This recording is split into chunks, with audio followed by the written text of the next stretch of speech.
Assalamualaikum warahmatullahi wabarakatuh.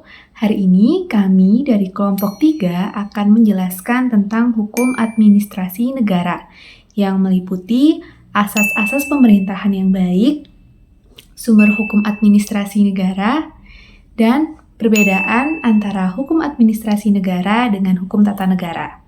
Di sini saya, Fiza Ananda Maharani dengan NIM 301 akan menjelaskan terlebih dahulu mengenai asas-asas pemerintahan yang baik.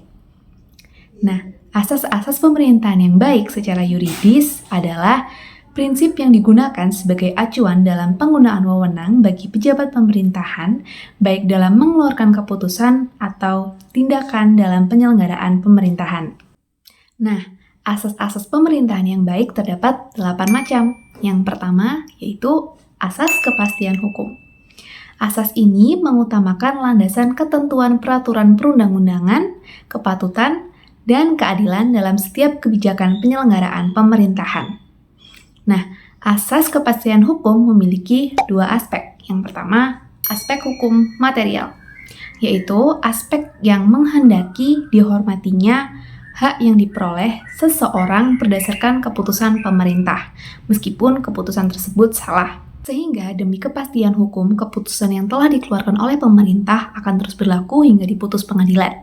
Yang kedua yaitu aspek hukum formil. Aspek ini adalah keputusan pemerintah baik yang menguntungkan atau yang memberatkan harus disusun dengan kata-kata yang jelas, sehingga pihak yang bersangkutan atau pihak yang berkaitan dapat mengetahui apa maksud keputusan tersebut.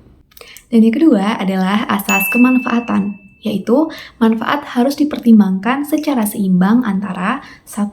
Kepentingan individu dengan individu yang lainnya, kedua, kepentingan individu dengan masyarakat, yang ketiga, kepentingan kelompok masyarakat yang satu dengan yang lainnya, yang keempat, kepentingan pemerintah dengan warga masyarakat, dan yang kelima, kepentingan warga masyarakat dengan masyarakat asing, dan sebagainya. Dan yang ketiga adalah asas ketidakberpihakan, yaitu asas yang mewajibkan badan atau pejabat pemerintahan dalam menetapkan keputusan atau tindakan dengan mempertimbangkan kepentingan para pihak secara keseluruhan dan tidak diskriminatif.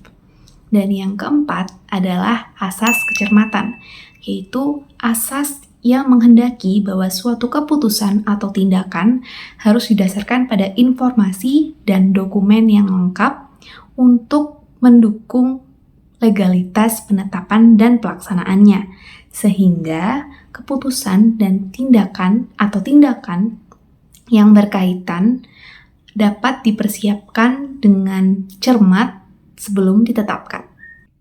Nah, asas ini bertujuan agar aktivitas penyelenggaraan pemerintahan tidak menimbulkan kerugian bagi warga negara.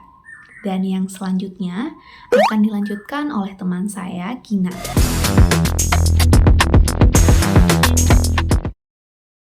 Baik, sebelumnya perkenalkan nama saya Kinanti Aisyah Ilail Armadana dengan NIM 297. Kali ini saya akan melanjutkan tentang penjelasan sebelumnya yang sudah dijelaskan oleh rekan saya Fiza tentang asas-asas hukum administrasi negara. Yang kelima ini ada asas tidak menyalahgunakan kewenangan. Asas ini adalah asas yang mewajibkan setiap badan atau pejabat pemerintahan untuk tidak menyalahgunakan atau menggunakan kewenangan untuk kepentingan pribadi atau kepentingan lainnya yang tidak sesuai dengan pemberi kewenangan. Tidak sesuai dengan tujuan pemberi kewenangan, tidak melampau atau tidak menyalahgunakan atau tidak mencampur adukan kewenangan. Penjelasan tersebut ada dalam Undang-Undang Administrasi Pemerintahan pada pasal 10 ayat 1 huruf E. Baik, yang keenam menjelaskan tentang asas keterbukaan. Nah, pada Undang-Undang Administrasi Pemerintahan pasal 10 ayat 1 huruf F ini menjelaskan tentang asas yang melayani setiap masyarakat untuk tetap mendapatkan akses dan memperoleh informasi yang benar, jujur, dan diskriminatif dalam penyelenggaraan pemerintahan dengan tetap memperhatikan memperhatikan perlindungan hak asasi pribadi, golongan, dan rahasia negara. Yang ketujuh ada asas kepentingan umum. Pada Undang-Undang Administrasi Pemerintahan Pasal 10 ayat 1 huruf G, asas ini adalah asas yang mendahulukan kesejahteraan atau kepentingan umum secara aspiratif, akomodatif, selektif, dan tidak diskriminatif. Yang kedelapan ini ada asas pelayanan yang baik. Nah, asas pelayanan yang baik ini adalah asas yang memberikan pelayanan yang tepat waktu, prosedur dan biaya yang jelas, sesuai dengan standar pelayanan dan ketentuan peraturan perundang-undangan. Nah, ini juga sudah ada dalam Undang-Undang Administrasi Pemerintahan pada pasal 10 ayat 1 huruf H. Nah, selanjutnya kita akan membahas tentang sumber-sumber hukum administrasi negara yang akan dijelaskan oleh rekan saya, Triawan Aldi Vinata.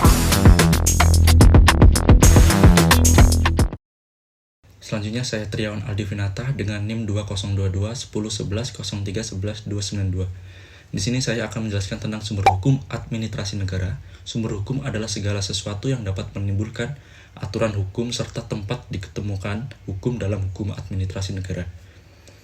Dan dalam administrasi negara terdapat dua sumber hukum, yaitu terdiri dari sumber hukum material dan yang kedua adalah sumber hukum formil.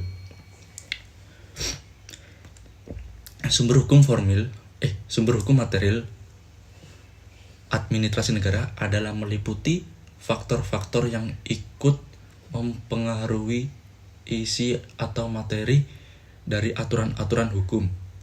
Adapun faktor-faktor tersebut adalah sebagai berikut. Yang pertama adalah sejarah atau historis atau masa lampau, dan yang kedua adalah sosiologis, dan yang terakhir ketiga adalah filosofis. Dan sumber hukum yang kedua adalah sumber hukum formil. Sumber hukum formil adalah sumber hukum material yang sudah dibentuk melalui proses-proses tertentu sehingga sumber hukum tadi menjadi berlaku umum dan ditaati berlakunya oleh umum. Sumber hukum formil merupakan kaidah hukum yang dilihat dari segi bentuk dengan diberi suatu bentuk melalui suatu bentuk atau proses tertentu. Maka kaidah itu akan berlaku umum dan mengikat seluruh warga masyarakat dan harus ditaati oleh seluruh warga masyarakat. Dan terdapat berbagai macam sumber hukum formil hukum administrasi negara, yaitu yang pertama adalah undang-undang, dan yang kedua adalah kebiasaan atau praktek administrasi negara, dan yang ketiga adalah jurisprudensi, dan yang keempat adalah doktrin atau pendapat para ahli, dan yang terakhir traktat. Terima kasih, dan selanjutnya bakal dijelasin dengan teman saya Rizal.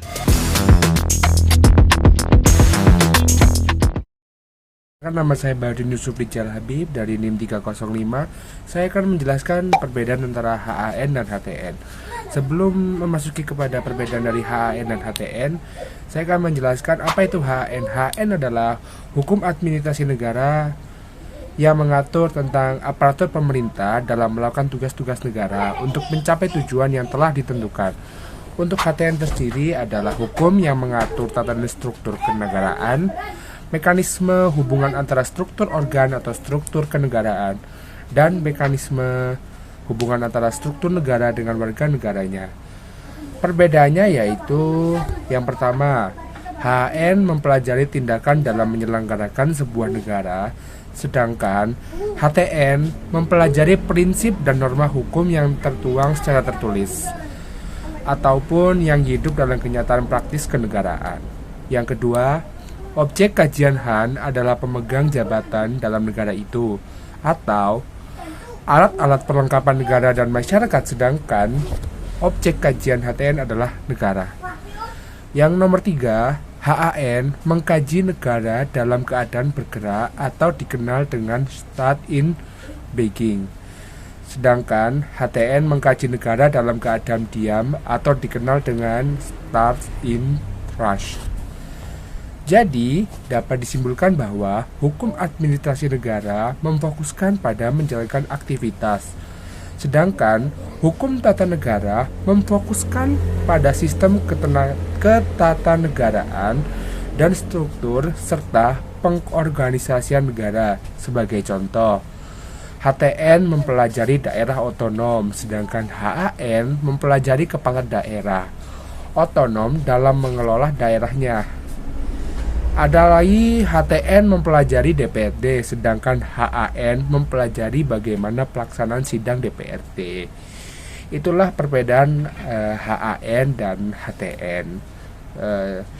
Terima kasih, cukup sekian dari kelompok kami. Jika ada salah kata dan pengucapan, mohon maaf sebesar-besarnya. Saya akhiri. Wassalamualaikum warahmatullahi wabarakatuh. Selamat malam.